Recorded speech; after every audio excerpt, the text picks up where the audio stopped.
अस्सलाम वालेकुम। Second year, क्या हाल है? डॉक्टर फातिमा हूँ। आई होप कि सब ठीक हो, पढ़ रहे हो, यानी कि छुट्टियां गुजार रहे हो। अच्छा, आज हम पढ़ेंगे ischioanal fossa.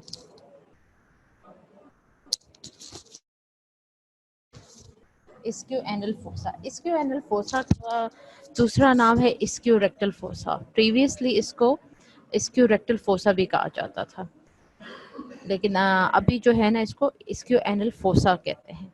Ischioanal fossa है क्या? क्या क्या आता है माइंड में? इस्क्यू एनल फोसा जो है, एक स्पेस है, एक स्पेस है। ये जो येलो कलर की आप देख रहे हैं, ये पूरी एक स्पेस है जो कि प्रेजेंट होती है on both side of the anal canal. कि ये आपकी दोनों साइड्स ऑफ एनल कनाल पे ये प्रेजेंट होती है।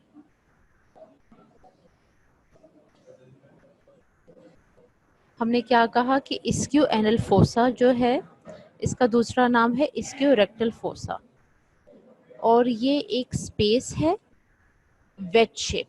अगर आप ये डायग्राम आपकी केएलएम में है और आप केएलएम खोल के देखोगे तो ये डायग्राम बनी हुई है। तो ये एक वेज शेप है रफली, और ये प्रेजेंट है on both sides of the anal canal, के दोनों साइड्स एनल कनाल के ये प्रेजेंट है। और ये जो स्पेस है, इसके अंदर है क्या? ये जो येलो येलो नजर आ रहा है आपको, इसके अंदर है फैट। ये फैट से भरी हुई है, फैट से फिल्ड है। इस्क्यू एनल फोसा जो है, ischioanal fossa formally called ischiorectal fossa, present on each side of the anal canal, wedge shaped space between the skin and the anal region। ठीक है, ये veg shape है। अब ये इस्क्यू anal fossa के relations क्या हैं, कि इसके एंटीरियरली क्या होगा, इसके पोस्टीरियरली क्या होता है, इसके मीडियली क्या है, और इसके कंटेंट्स क्या होंगे। एक्सक्यूज मी, ये जरा हटा दें। हेलो, ये ये बीच में आ रहा है, ये बॉक्स आ रहा है, ये बॉक्स आ रहा है, जरा हटा दें, मेरी क्लास हो रही है। ये बीच में आ रहा है, ये हटाएं। ये कैसे हटता है? मैंने स्लाइड दिखानी है, ये इधर से। अच्छा, अब जो है ये वेज शेप है, तो इसकी एपेक्स और बेस का क्या है? अगर आप इसकी वेज शेप देखें तो ऊपर से ये नैरो है और नीचे से ये ब्रॉड है। तो ये इसकी वेज शेप ये है कि एपेक्स इसका सुपीरियरली होता है, और बेस जो है ना इसकी इन लोअर उस पे होती है। तो apex of each fossa lies superiorly where elevator ani muscles arises from the obturator fascia। फेशियाज जो हैं वो भी इम्पोर्टेंट है, और वो आपकी केएलएम में नहीं लिखे हुए थे, तो इसलिए मैंने फिर उसको पढ़ लिया था, और फिर मैं आपको वो बताऊंगी कि आपने कहाँ से पढ़ना है। इस्क्यू एनल फोसा के बारे में ये है कि ये जो मसल है, लिवेटर एनाई मसल, ठीक है, ये लिवेटर एनाई मसल्स जो हैं,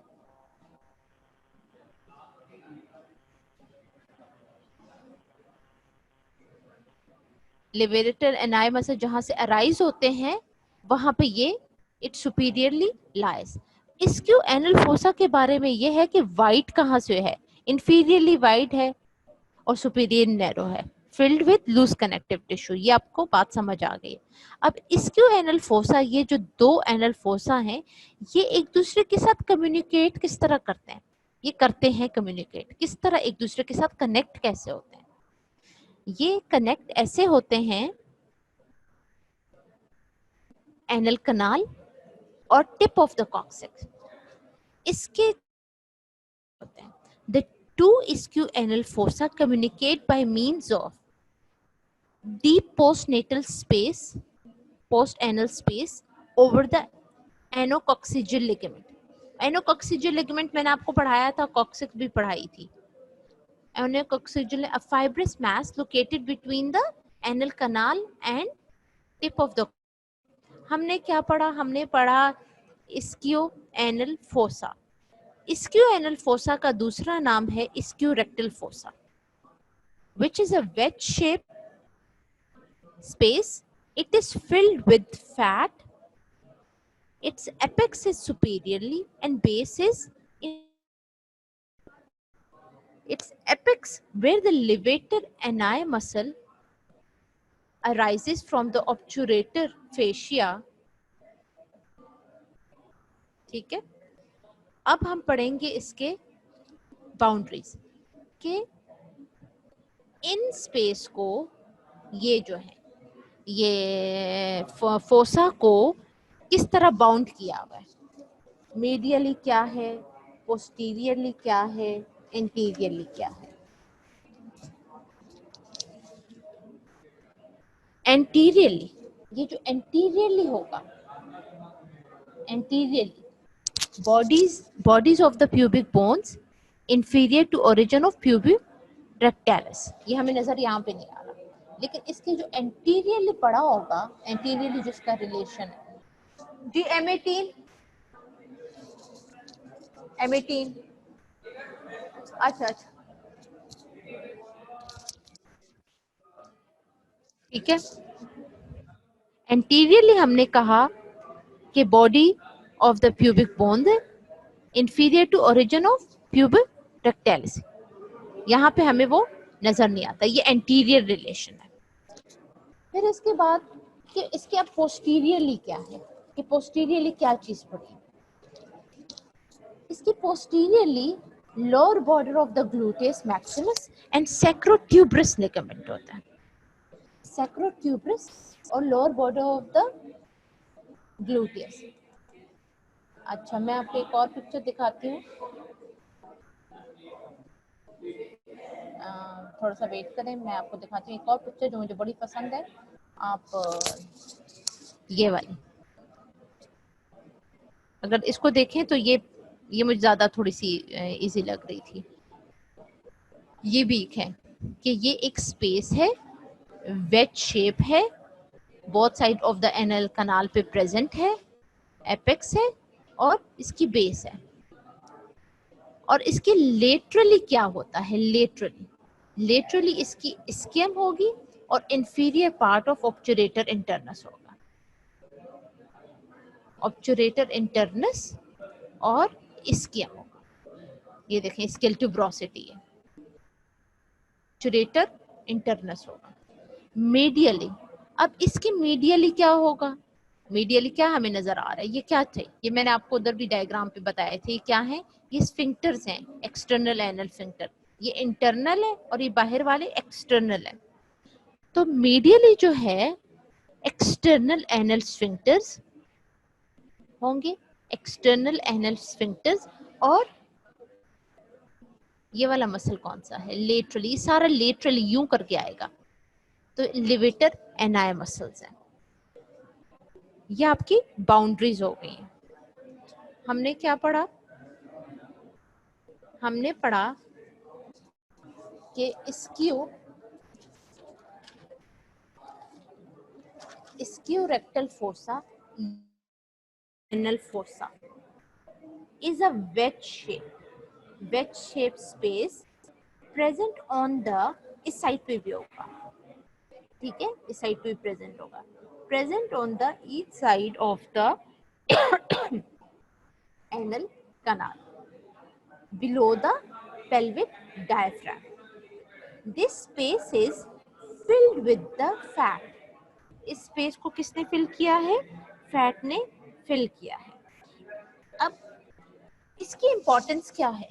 आखिर इसकी एनल फोसा की इंपॉर्टेंस क्या है, जो कि अक्सर क्वेश्चन आ जाता है कि इसकी इंपॉर्टेंस क्या है, क्यों बना है भाई, इसमें फैट क्यों है, क्यों पड़ी हुई है? इसकी फैट इसलिए पड़ी है, it act as a classic, it is filled with the fat. And ये एक्ट किस तरह करता है कि ये जब फीकल मैटर पास होता है, it allows the expansion of the rectum and a and anal canal during defecation. ये क्या होता है, जब स्टूल पास कर रहे होते हैं तो ये क्या करता है, ये अलाउ करता है, ये अब सारी बात है, फैट है तो वो पुश करेगा फैट को और अपनी जगह बनाएगा, यानी डायलेट होगा, स्पेस बनाता है, एक्सपैंड होता है, रेक्टम भी और एनल कनाल। ये इसकी एक इम्पोर्टेंस है कि इस चीज की ये इम्पोर्टेंस है। इसकी शेप मैंने आपको बता दी थी कि शेप क्या है। इसकी शेप जो है वेज शेप स्पेस है, ये वेज शेप है, ये देखिए वेज शेप स्पेस है।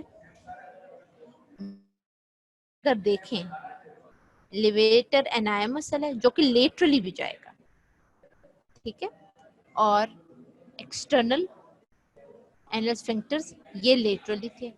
एंटीरियरली क्या था,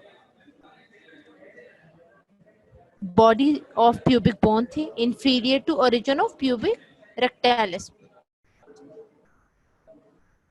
अब बाउंड्रीज के साथ फिर लेटरली बता दिया। मीडियली क्या है, सॉरी, मीडियली क्या था, एक्सटर्नल एलेंग स्फिंक्टर और लेवेटर एनायमसल है, और लेटरली क्या था, लेटरली है ऑब्चुरेटर इंटरनस इंफीरियर पार्ट, वो भी उसका इंफीरियर पार्ट, और इस्कियम है। ऑब्चुरेटर इंटरनस इंफीरियर पार्ट है उसका, और इस्कियम। मीडियली पता चल गया, लेटरली पता चल गया। इसकी पोस्टीरियरली क्या है, पोस्टीरियरली इंजेक्शन कहाँ पे लगता है, ग्लूटियस मैक्सिमस, पूरा मसल, मिनिमस नहीं, मैक्सिमस, ग्लूटियस मैक्सिमस और सैक्रोट्यूबरस लिगामेंट। इंपॉर्टेंस हमने पढ़ ली, ठीक है। इस्क्यू रेक्टल फोसा में हमने इसका नाम पढ़ा कि इस्क्यू एनल फोसा का रेक्टल फोसा भी नाम है। दूसरा हमने पढ़ा, we studied that what is the importance, the importance is during defecation the anal canal and the rectum, it expand, it pushes the fat to pass stool or the person defecate। तो क्या होता है कि it expends, ये expand करता है, ये fat, ये एनल कनाल और रेक्टम ये पुश करते, it push the fat and expands the anal canal and rectum while defecation. Boundaries हमने क्या कहा कि एंटीरियरली क्या है। अब एंटीरियरली खुद आप इमेजिन करें कि एंटीरियरली इसको किसने कवर किया, एंटीरियरली क्या हो, और पोस्टीरियरली क्या है, पोस्टीरियरली क्या था, lower border of gluteus maximus and sacrotuberous ligament. Laterally क्या है, इस्कियम और inferior part of the obturator internus. अब मीडियली पे आ जाए, मीडियली क्या है, external anal sphincter and levator ani muscles, ये हो गया। अब ये डायग्राम देख लें, ये देखनी है या ये देखनी है, सेम है कोई,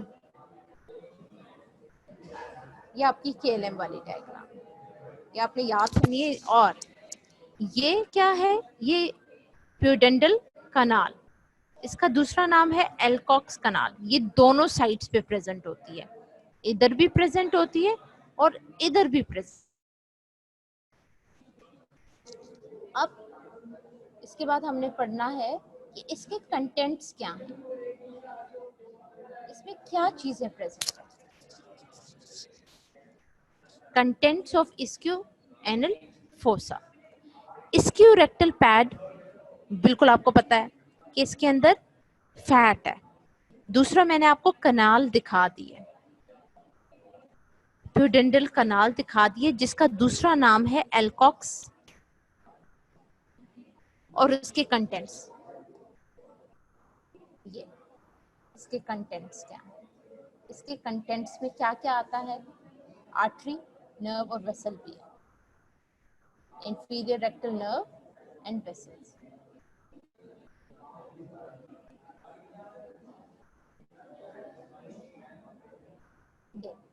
देखिए इसकी अगर आप देखें, ये प्यूडेंडल कनाल, ये both side, it is present on the both sides. The contents are the contents of the ischiorrectal fossa. सबसे पहले the first one is fat and pudendal canal. Pudendal canal which has pudendal nerve, internal pudendal vessels.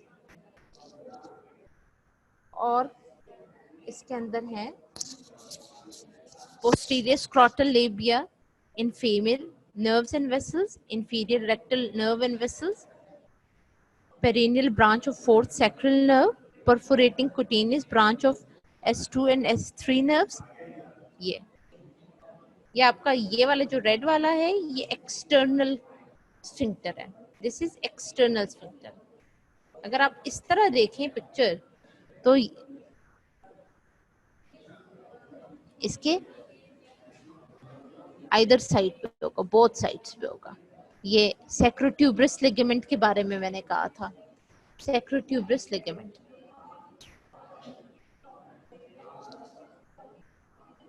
अब इसके बाद है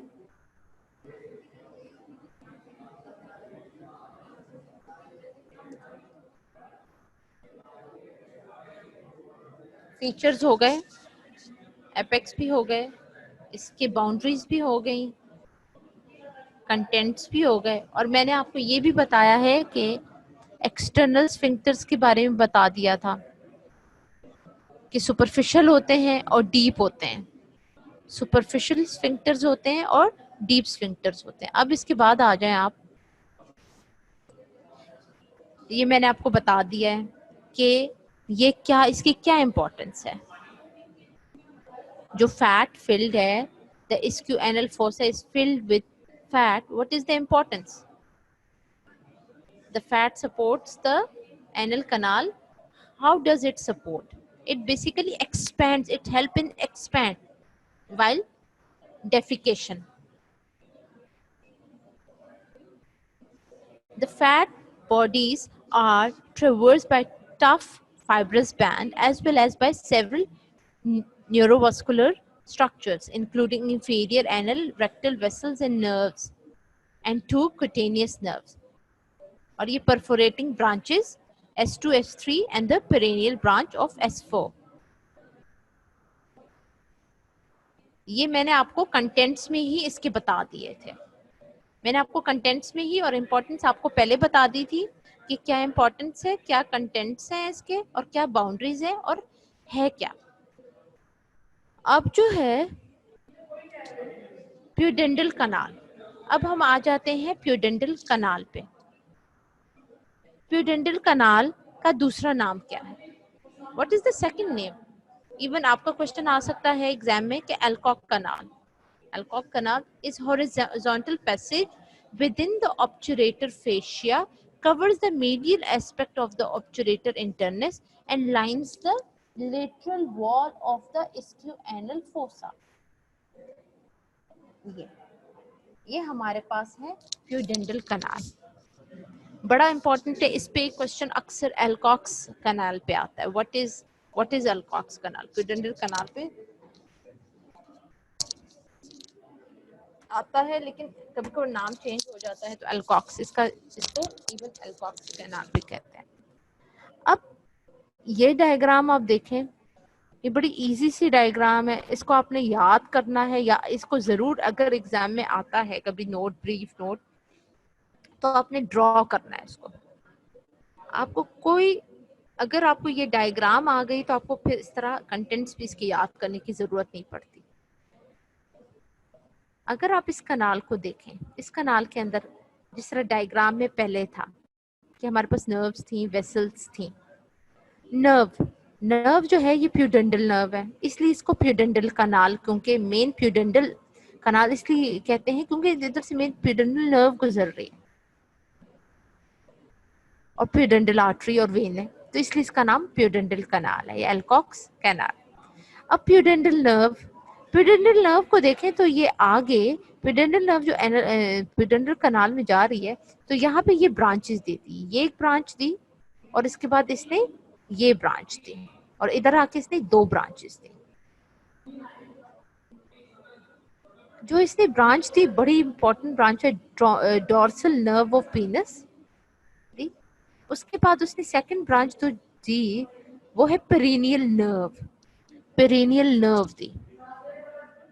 perennial nerve भी बहुत important है। और पेरिनियल नर्व के आगे फर्दर पेरिनियल नर्व दो में डिवाइड होती है, सुपरफिशियल पेरिनियल नर्व और डीप पेरिनियल नर्व। और आगे और ब्रांचेस दे रहे हैं, posterior scrotal nerve and vessels, यही है, और मस्कुलर ब्रांचेस पेरिनियल। ये जो मैंने आपको कहा था कि पेरिनियल की दो ब्रांचेस होती हैं। प्यूडेंडल एल्कोक्स कनाल है क्या? Facial tunnel in lateral wall of the ischial-anal fossa containing pudendal nerve, internal pudendal vessels. Fascia covering pudendal canal is fused with the three fascias: lunate fascia, obturator fascia and peroneal fascia. ये मैं आपको fascias अभी पढ़ाऊंगी। Fascia भी important है।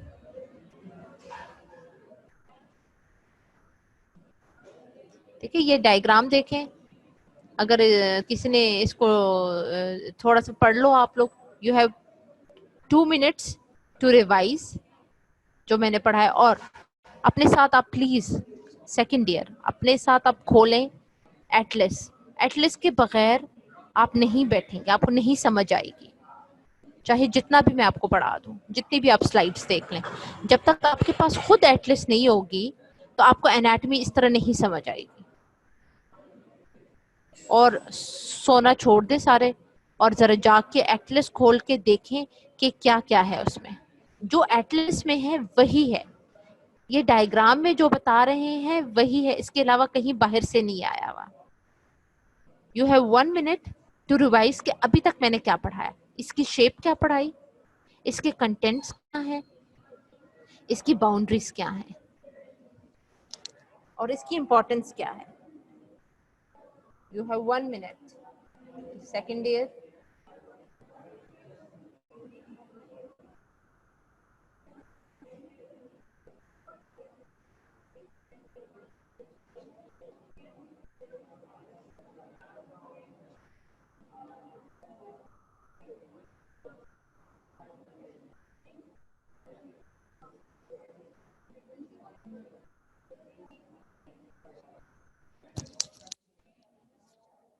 Revise हो गया। चलें अभी आगे चलें। द इंटरनल प्यूडेंडल आर्टरी किस पे पड़ी थी? कनाल अल्कॉक्स कनाल में। The internal pudendal artery and vein और नर्व भी है। ये तीनों एल्कॉक्स कनाल में पड़े हुए हैं। Nerve 2 obturator internus enter the canal at the lesser sciatic notch inferior to the ischial spine. Lesser sciatic, अगर आपको हिप बोन याद हो फर्स्ट ईयर में ग्रेटर शियाटिक नॉच और लेसर शियाटिक नॉच पढ़ाई थी बोन पे, हिप बोन पे। अगर वो आपको याद हो तो आपको पता चलेगा कि ये कनाल किस तरह ऑब्चुरेटर इंटरनस इस कनाल में एट लेसर शियाटिक नॉच किस तरह करती है। ये internal pudendal vessels and pudendal nerve supply and drain blood from the and innervate किससे करती है? पेरिनियम। बेसिकली ये जो ड्रेनेज करती है, सप्लाई करती है नर्व वेसल, नर्व वेन, जो वेसल्स हैं और नर्व है। वेसल्स में आपकी आर्टरी और वेन आती है। ये किसको सप्लाई करती है, किसको इनर्वेट करती है, किसको ड्रेन करती है? पेरिनियम को।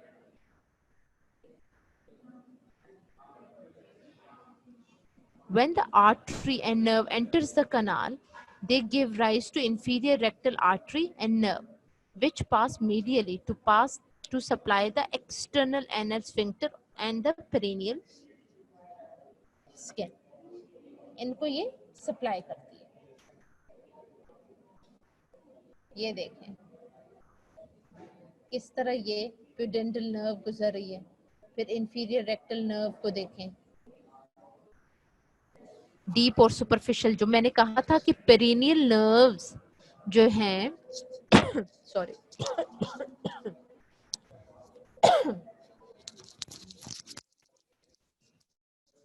ये जो आपको ये सारा आपको ये डॉटेड डॉटेड दिखाया है ना, ये आपको एक तरह से कनाल शो की हुई है जो मैंने आपको सेपरेटली दिखा दी है। एल्कॉक्स कनाल या प्यूडेंटल कनाल, इसमें से प्यूडेंटल नर्व, प्यूडेंटल वेसल्स पास होती हैं। प्यूडेंटल नर्व, फिर उसके बाद प्यूडेंटल आर्टरीज, और उसके बाद आगे प्यूडेंटल नर्व क्या देती है, पेरेनियल नर्व। पेरेनियल नर्व की मैंने आपको बताया था 2 ब्रांचेस होती हैं, सुपरफिशियल और डीप, ठीक है। और नर्व किस किस को ब्रांच देती है और कौन सी है, पोस्टीरियर स्क्रॉटल नर्व, और फीमेल में लेबियल होगी और मेल में स्क्रॉटल होगी, चेंज हो जाएगा। ठीक है, ये ना कहना आप लोगों ने कि जी मेल में भी लेबियल नर्टल नहीं, आपने जरा सोचना है कि मेल में स्क्रॉटल है, पोस्टीरियर स्क्रॉटल है, और फीमेल में लेबियल है। ये डायग्राम देखिए आपकी केएलएम की है। थोड़ा सा कनाल के बारे में होगा बताया। Anterior end of the pudendal canal, the artery and nerve both bifurcate, giving rise to perennial nerve and artery, which are distributed to superficial pouch inferior to the perineal membrane and to the dorsal artery and nerves of the penis or clitoris. ये मैं आपको बता चुकी हूँ, female में clitoris है, mail में पीनस है, which runs in the superior to the membrane. When the structures reach the dorsum, when the later structure, बाद वाले structures that reach the dorsum of the penis or clitoris, the nerve run distally, distal पे जाती है, lateral side, और ये continue हो जाती है internal pudendal artery में, जो कि glands of penis या glands of clitoris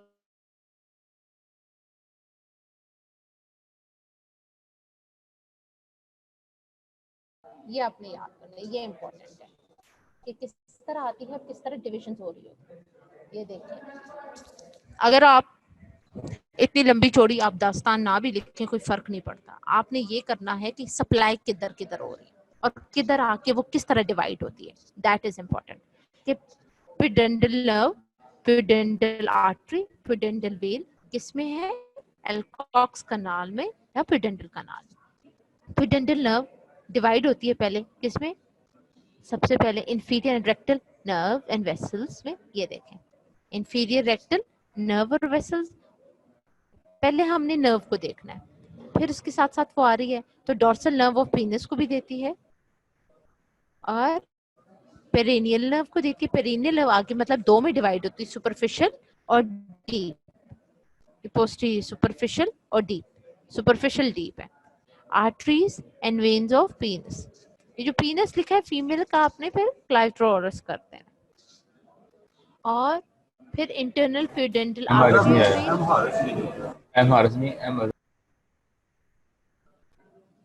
inferior rectal nerve और वेसल्स देती है, तो इंफीरियर रेक्टल नर्व और वेसल्स हैं इसके, और पोस्टीरियर ये हो गया।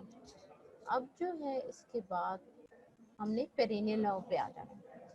हमने क्या पढ़ा, रिवाइज थोड़ा सा कर लेते हैं। अगर आई होप कि आप लोग ज़रा प्लीज़ अपनी ये केएलएम खोल के ये डायग्राम अपने सामने रख लें, डायग्राम सामने रखें, एटलस खोलें।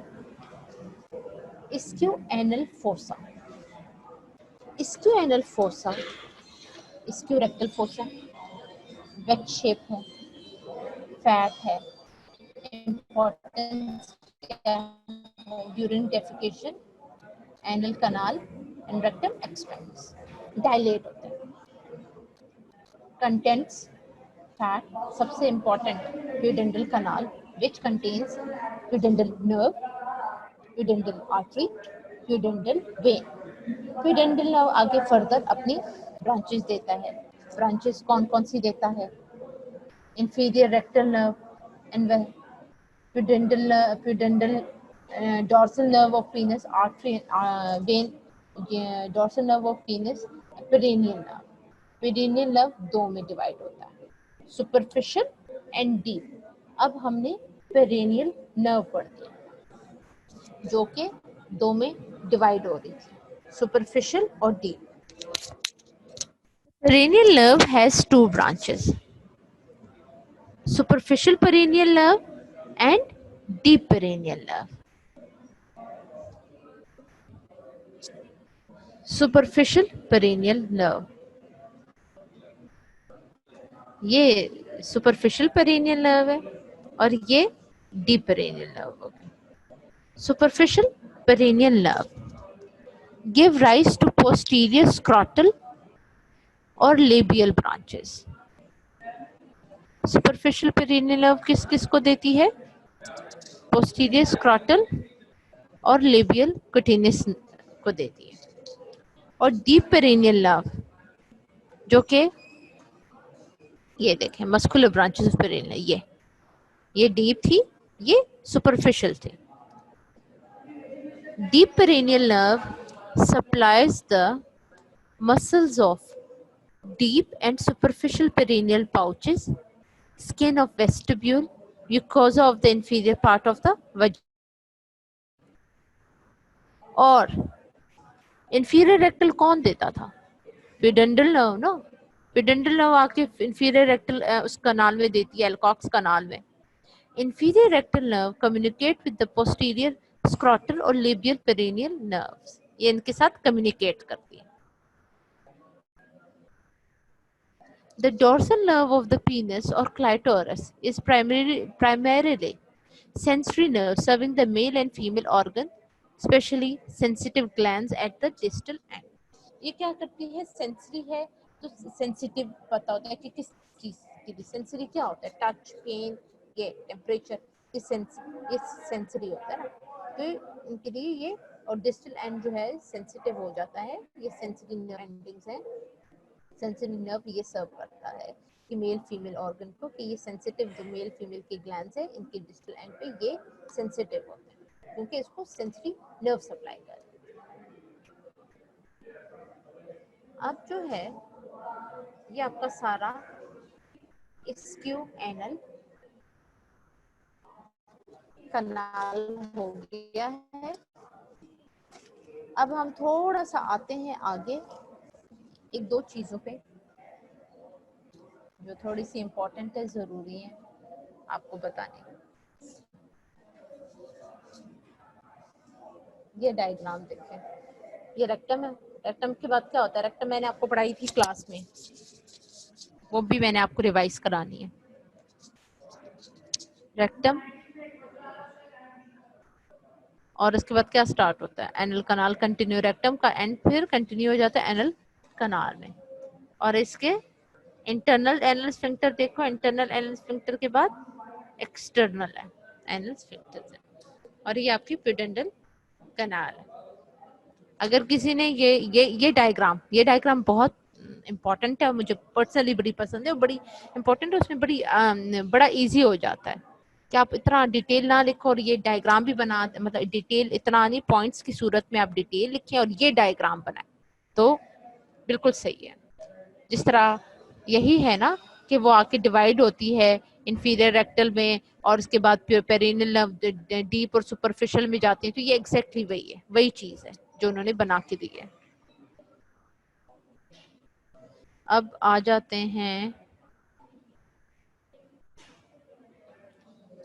अब पेरी एनल स्पेस पे आ जाते हैं.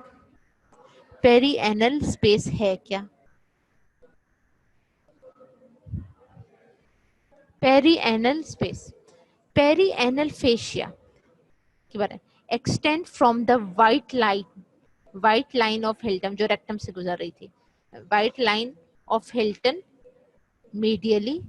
medially to the pudendal canal laterally. ये जो इसे कहते हैं, जो एनल कनाल के इस पे ये जो लाइन है इसे कहते हैं white line of Hilton. White line of Hilton perianal space के बारे में, पेरिनियल स्पेस के बारे में मैं बताती हूँ। पेरिनियल स्पेस में पेरीएनल फेशिया, पेरीएनल फेशिया एक्सटेंड किस तरह करता है, ये दोनों साइड पे जाएगा, यहाँ पे भी यही चीज है, ये एक्सटेंड करता है और ये जाता है कहाँ, किधर जाता है लिटरली, किसके साथ मिल रहा होता है, ये कौन सी कनाल है, प्यूडेंडल कनाल। इट सेपरेट्स, इट सेपरेट्स, अब इसने सेपरेट कर दिया। व्हाइट लाइन ऑफ हिल्टन गई और व्हाइट लाइन ऑफ हिल्टन जो है इसने किसको सेपरेट किया, लार्ज सेप्टा और ये जो इंटर स्क्यूरेक्टल स्पेस है फिल्ड विथ फैट, ये दो जो स्पेसेस हैं इनको सेपरेट करती है, सबकुटेनियस पेरिनियल स्पेस। अब इस जगह पे क्या है और इस जगह पे क्या है, ये जो लाइन है पेरिएनल फेशिया, ये क्या है, ये जो है ये लाइन पेरिएनल फेशिया नाम की है। फेशियाज बड़े इंपॉर्टेंट हैं, आपके जो इसक्यू एनल फोसा है इसमें 4 फेशियाज होते हैं। ये वाली जो लाइन है जो व्हाइट लाइन हिल्टन के साथ गई हुई है और प्यूडेंडल कनाल तक, इसे कहते हैं पेरिएनल फेशिया या पेरिनियल फेशिया। पेरिनियल फेशिया है, इसके साथ आप एक और देखें, ये जो फेशिया गया है इसे कहते हैं लूनेट फेशिया, लूनेट फेशिया। उसके बाद आप लूनेट फेशिया से बाहर आए, थोड़ा सा लेटरली आप जाएं तो ऑब्चुरेटर फेशिया, ये ऑब्चुरेटर फेशिया। इसके ऊपर आपका एक और फेशिया है, ये वाला inferior fascia of pelvic diaphragm. ये 4 फेशियाज हैं और बड़े इंपॉर्टेंट हैं।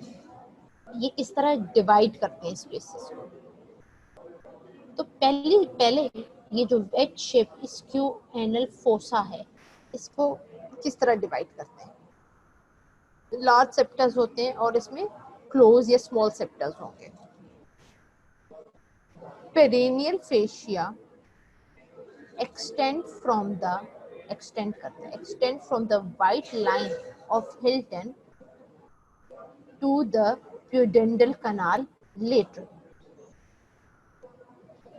Here it divides subcutaneous perianal space and scurectal space, deep perianal space और scurectal space। स्क्यूरेक्टल स्पेस ये है लार्ज सेप्टस के साथ डीप है और सबकुटेनियस जो है पेरिएनल स्पेस है, subcutaneous perianal space. Fat here are tightly arranged in small locule with complete septa. अगर आप इस डायग्राम को देखें, हमने इस डायग्राम को ये देखना है कि ये तो पूरा फैट है, बिल्कुल फैट है, इसके अंदर फिर फेशियाज हैं, 4 फेशियाज हमने पढ़े कि जब हिल्टन से आप सीधी लाइन ड्रॉ करें और लेटरली जाएं प्यूडेंटल कनाल तक, तो ये जो इस दो में इसकी फैट 2 में डिवाइड हो जाती है,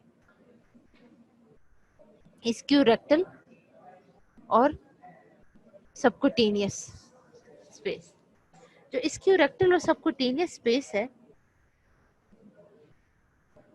स्क्यूरेक्टल क्या है, लार्ज है और डीप है, और सबकुटेनियस क्या है, सबकुटेनियस पेरिनियल स्पेस, फिर ये 2 में डिवाइड करते हैं, ये फैट्स हैं। अब ये फैट्स अगर आप इधर देखें इसकी डायग्राम और इधर देखें तो इधर ऐसे लूजली से बनाए हुए हैं और यहाँ पे टाइटली से, तो यहाँ पे है fat here is tightly arranged in small locule with complete septa।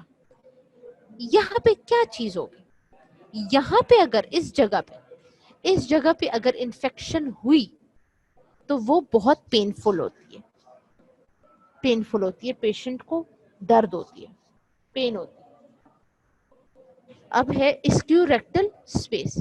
इस्क्यू rectal space large space है, देखो ना, बड़ी है, डीप है। फैट अगर देख लो, fat is loosely arranged, infections are least painful because swelling occur without tension।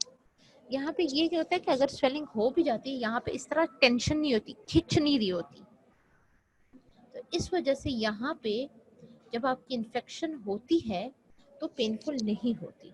और इसी जगह पे यहाँ पे जो इन्फेक्शंस होते हैं, जो पेरिनियल फिस्टुलास वगैरह बनते हैं, इसी साइड पे बन रहे होते हैं, अंदर अंदर एब्सेसिस बनी होती हैं, पेन तो हो नहीं रही होती, वो सिर्फ स्वेलिंग होती है। तो पेशेंट जब तक, पेशेंट कब जाता है हॉस्पिटल, पेशेंट उस वक्त जाता है जब उसको पेन होती है।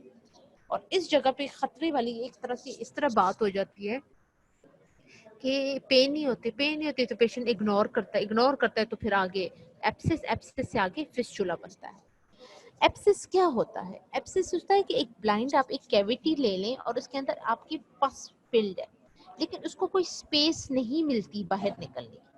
तो with the passage of time क्या करता है, वो अपने आप को एक स्पेस बनाता है, एक टनल सी बनाता है, एक्सटर्नली और इंटरनली। और वो इतनी अंदर अंदर की टनल्स, और इवन उसका एक जो टनल होता है एक्सटर्नली बाहर भी होता है, जहां से कभी पेशेंट सब जब फाइनल ईयर में जाएंगे और अपने मेडिकल उसमें जाएंगे, तो या इवन आप अपने रिलेटिव्स वगैरह में कुछ ऐसे जिनको पेरिनियल इश्यूज हो या पेरिनियल फिस्टुलास वगैरह, तो वो कहेंगे कि जी यहाँ पे पस पड़ रही थी, पस निकल रही है, वहां से सुराख से पस निकल रही।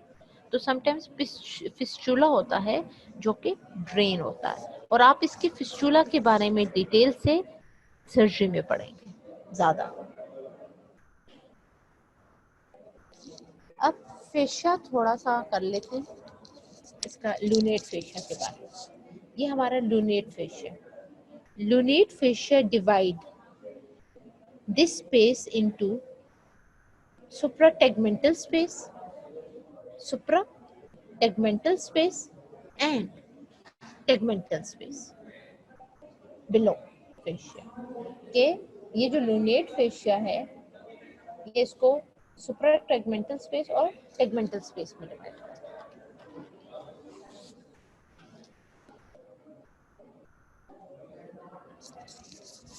और आपका इंफीरियर पेल्विक डायफ्राम, ये फेशिया है, ये देखें, लिवेनेटर एनाई मसल्स देखें, ये आपका इस्क्यू रेक्टल फोसा कंप्लीट हो गया। सिर्फ इसकी क्लिनिकल इम्पोर्टेंस, क्लिनिकल जो अप्लाइड एस्पेक्ट होती है वो मैं आपको बता देती हूँ। वो है क्या क्या हो सकता है, क्या क्या हो सकता है। इसके रेक्टल एब्सेस हो सकता है, ये आपकी एब्सेस बन गई, एब्सेस बन जाती है। फिस्चुला इन एनो, बिल्कुल एनो फिस्चुला, कि ये ड्रेन करना शुरू हो जाती है, ड्रेन होती है ये आगे। ये जो एब्सेस होती है, अगर ये ट्रीट नहीं किया जाता और ये आगे फिस्चुलास बनाती है। Pus in the perineal space leads to severe pain. Horseshoe abscess को आप छोड़ दें और इन एब्सेसिस को आप छोड़ दें। Hiatus Schwab, failure of original levator. अच्छा, हाइटस ऑफ श्वाब या श्वाब, कुछ इसकी प्रोनाउंसिएशन श्वाब भी करते हैं, तो आपने जिस तरह प्रोनाउंसिएशन दो तीन जगह पे डिफरेंट इनकी प्रोनाउंसिएशन थी। हाइट ऑफ श्वाब फेलियर क्या है, फेलियर ऑफ क्यों होता है, हाइटस क्या है और ये फेलियर किस वजह से होता है। Failure of origin of levator ani from the obturator fascia. Obturator fascia scenario leading to herniation of pelvic viscera into the corresponding ischiorrectal fossa. ये क्या होता है, हाइटस और शोबे में ये होता है कि हर्निएशन हो जाता है। हर्निया आपने फर्स्ट ईयर में नहीं, सेकंड ईयर में आप पढ़ेंगे एब्डोमेन में, आपके आपने हर्नियास पढ़ लिए हैं। हर्नियास पढ़ लिए कि हर्नियास क्या होते हैं, डायरेक्ट हर्निया क्या होता है, इनडायरेक्ट हर्निया क्या होता है, ये आपको सारा पता होना चाहिए और आता भी है, आपको पढ़ाया था आपको। तो ये जब लिवेटर एनआई की ओरिजिन की फेल हो जाती है तो आगे से ऑब्चुरेटर फेशिया क्या करता है, क्या करेगा, ये पेल्विक विस्रास को क्या करता है, इसको एक कहाँ पे आते हैं, हर्निएट कहाँ पे होते हैं pelvic viscera, into ischiorectal fossa, herniation ischiorectal fossa. ये आपका टॉपिक था, ischioanal fossa. Ischioanal fossa तो हो गया। आई होप कि आप लोगों को समझ आई होगी कि हमने इस्क्यू एनल फोसा की इंट्रोडक्शन में क्या पढ़ा, हमने इसकी इम्पोर्टेंस पढ़ी, हमने इसके कंटेंट्स पढ़े, हमने इसकी बाउंड्रीज पढ़ी, और हमने इसकी नर्व सप्लाई, हमने इसकी जो नर्व थी, इसके जो उसमें थे कनाल्स में, और पेरेनियम को कौन सी नर्व का सप्लाई करती है, नर्व सप्लाई भी पढ़ ली, क्योंकि पेरेनियम ही है ना सारी जगह फिर वो पढ़ी। और हमने इसका एल्कोक्स कनाल बहुत इंपॉर्टेंट है, इसकी जो डायग्राम मैंने आपको दिखाई है वो जरूर जरूर जरूर याद करनी है, और एग्जाम में आते भी है, ये बहुत इंपॉर्टेंट है, ये इंपॉर्टेंट है, एग्जाम में आते हैं, और ये वाली जरूर बनानी है। और अगर अगर ये डायग्राम किसी को चाहिए कुछ होगा तो फिर मैं एचआर के जो एचआर वालों को मेल कर दूंगी, तो आप लोग वहां से ये वाली ले सकते हैं, वरना आपके जो नेट है, इंटरनेट है, आप गूगल वगैरह पे ये पड़ी हुई है सारी, ऐसा कोई नहीं है कि आपको मिलेगी नहीं, आपको बिल्कुल मिलेगी, आपने पढ़ने से आपके एमसीक्यूज आते हैं, ये आपको मैं बार बार कहती हूँ। अच्छा, अब इस्क्यू एनल फोसा हमारा हो गया। इस्क्यू एनल फोसा के साथ अब हम करते हैं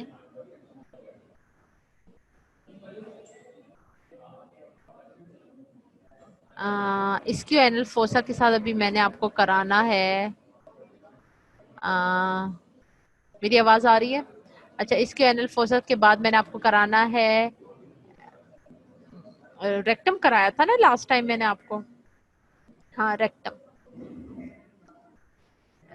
रेक्टम, रेक्टम रिवाइज करा देती हूँ आपको।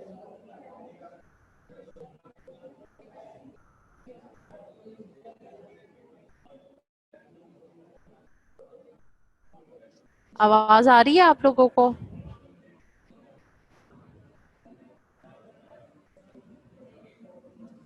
आई होप कि आप लोगों को आवाज आ रही है, शायद ये मेरे को क्या हो गया इसको।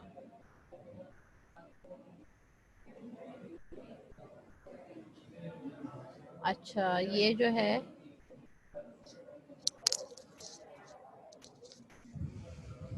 रेक्टम,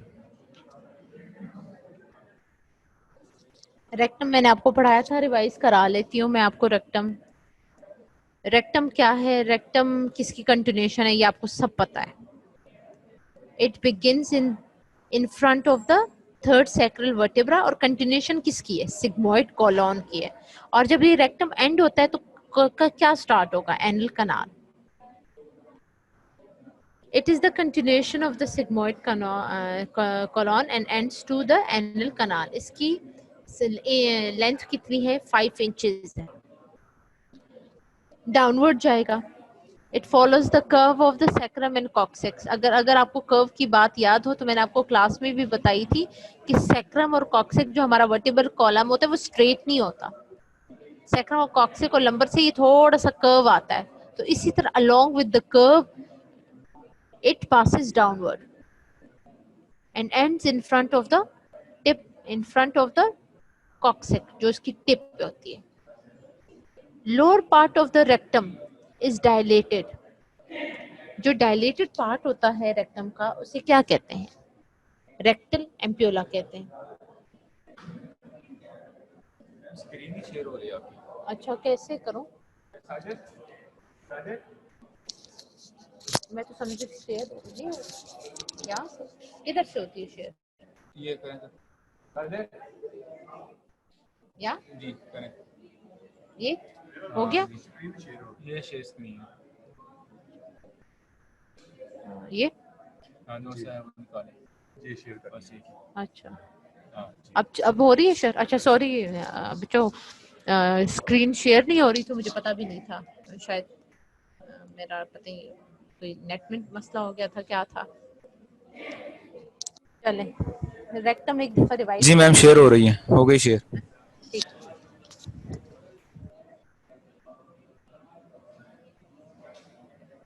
अच्छा, रेक्टम मैंने क्या कहा, रेक्टम किसकी कंटिन्यूएशन है? सिग्मोइड कोलॉन के बाद क्या आता है? रेक्टम आता है। और रेक्टम जब एंड हो रहा होता है तो क्या स्टार्ट होता है? एनल कनाल स्टार्ट होती है। रेक्टम अपने आप को अब डिसेंड करता है ना, ये तो नहीं कि रेक्टम असेंड करेगा। जब वो डिसेंड करता है तो अपने आप को किस तरह डिसेंड करता है? जो कर्व है सैक्रम और कॉक्सिक्स की, उसके सामने ही उसी तरह उसके उस पे जाके उसको उसी तरह उसके साथ साथ पास होता है। और रेक्टम की लेंथ क्या है? 5 इंचेस है, यानी it is 13 centimetre long. Sometimes आ जाता है कि what is the length of rectum. Overall rectum पे कोई ना कोई नोट आता है। लास्ट से अगर 3 इयर्स बैक और 4 इयर्स बैक जो फाइनल ईयर है उनको रेक्टम आया था, ये मुझे अच्छी तरह याद है।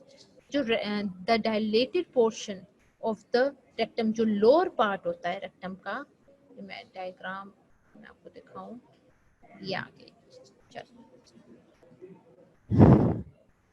जो डायलेटेड पार्ट होता है रेक्टम का उसे कहते हैं रेक्टल एम्प्यूला, और वो लोअर पार्ट होता है रेक्टम का, ये रेक्टम एम्प्यूला। रेक्टम के बाद क्या स्टार्ट होता है? एनल कनाल। एनल कनाल के बाद क्या है? एनल कनाल को internal sphincter, internal sphincter, external sphincter, internal sphincter, फिर एनएसएल। रेक्टम को किसने लाइन किया होता है? म्यूकस मेम्ब्रेन में। ठीक है। इसके मसल्स होते हैं, कौन कौन से मसल्स होते हैं? इनर सर्कुलर मसल्स होते हैं और आउटर लॉन्गिट्यूडनल मसल्स होते हैं। और इसमें इंपॉर्टेंट ये देखो, ये लिवेटर एंड आई मसल, ये क्या है? ये जो मैंने अभी आपको पढ़ाया है फैट, ये क्या है? कौन सा वाला फैट है? सॉरी, कौन सा फोसा है? Ischioanal fossa. अब रेक्टम को पेरिटोनियम ने किस तरह कवर किया?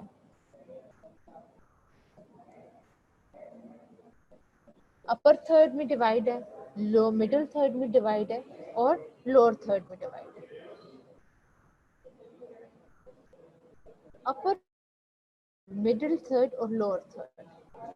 अपर थर्ड में पेरिटोनियम जो है क्या करता है? एंटीरियरली भी कवर करेगा और लेटरली भी कवर करेगा। फिर जो एंटीरियरली भी कवर करेगा और लेटरली, फिर जो मिडिल थर्ड को किस तरह कवर करता है पेरिटोनियम? मिडिल थर्ड को सिर्फ एंटीरियरली कवर करता है, सिर्फ एंटीरियरली कवर करता है। अब लोअर थर्ड की बारी आ रही है कि ये lower third of the rectum को किस तरह कवर करता है? Lower third of the rectum को पेरिटोनियम नहीं कवर करती, पेरिटोनियम नहीं कवर करती। ये इंपॉर्टेंट बात है कि पेरिटोनियम नहीं कवर करती। ये मैंने आपको बता दिया, म्यूकस मेम्ब्रेन इसको सराउंड करता है, ये देखो कवर करता है, ये मैंने आपको बता दिया। इसकी मसल्स बता दिए, लॉन्गिट्यूडनल इनर है। और इससे एक और बात थी जो कि टच और उसके लिए थी, यस, उसके लिए कि सेंसिटिव किसके लिए? रेक्टम किसके लिए सेंसिटिव है? ये अक्सर ऐसी वाइवा में पूछ लेते हैं कि किसके लिए रेक्टम सेंसिटिव है। तो रेक्टम स्ट्रेच के लिए सेंसिटिव है। ठीक है, रेक्टम जो है वो स्ट्रेच के लिए सेंसिटिव है। रेक्टल की ब्लड सप्लाई देख लें, सुपीरियर रेक्टल आर्टरी, फिर मिडिल रेक्टल आर्टरी और इंफीरियर रेक्टल आर्टरी, ये इसकी ब्लड सप्लाई है। और मेल और फीमेल में जो रेक्टम है, इसके जो रिलेशंस हैं वो डिफरेंट हो, क्योंकि फीमेल में यूट्रस होगा और मेल में प्रोस्टेट होगा। तो ये मेल है, ये हमारे पास ये रेक्टम होगा। ठीक है, इंटरनल स्फिंक्टर से ऊपर ये रेक्टम, रेक्टम के साथ फिर रेक्टम के बाद एनियल कनाल और फिर अच्छा रेक्टम, ये हमारे पास मेल का मॉडल है। और ये नीचे दूसरा वाला आप देखो, ये फीमेल का मॉडल है। फीमेल का मॉडल है क्योंकि यूट्रस है, यूट्रस है, ये डिफरेंस है। और इनके फिर रिलेशन भी डिफरेंट होते हैं।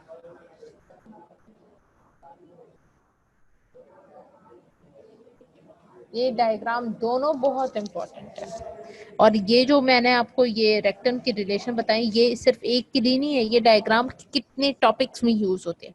अगर आप लोगों को ये डायग्राम याद हो गए तो बड़ी अच्छी बात हो जाएगी। और हाँ, आप लोगों ने जो जो टॉपिक्स आपको पढ़ाए जाए सेकेंड ईयर, जो जो टॉपिक मैं आपको पढ़ा रही हूँ, डॉक्टर ज़ारा पढ़ा रही हैं, जो भी पढ़ा रही हैं सेकेंड ईयर को, आप लोगों ने अपनी स्केच कॉपीज कंप्लीट करनी है।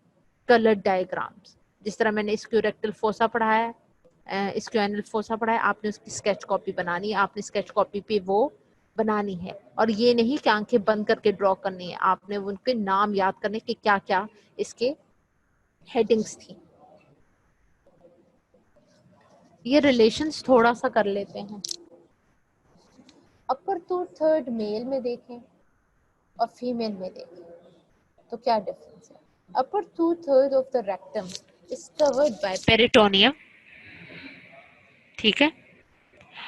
और फीमेल में क्या है, upper two third of the rectum is covered by peritoneum, exactly same है। It is related to the sigmoid colon and coils of the ileum that occupies the rectovesical pouch, ठीक है। और यहाँ पे क्या है, it is related to the sigmoid colon and coils of ileum, ये related है sigmoid colon coils, और इसे क्या कहते हैं, इस pouch को क्या कहते हैं, recto uterine pouch, lower third of the rectum। जी हाँ जी, हो गया। अच्छा, स्टॉप शेयर कर लूँ मोर पे, कहाँ से? अच्छा, चलें क्लास, ये आपके टाइम हो गया है। और आप लोगों ने आज इसको एनल फोसा ज़रूर पढ़ना है बेटा। और आपने एटलीस्ट ज़रूर खोल के रखनी है जब भी आपको पढ़ाया जाए, और स्केच कॉपीज़ और ये साथ साथ पढ़ाएं और याद करना है। Thank you.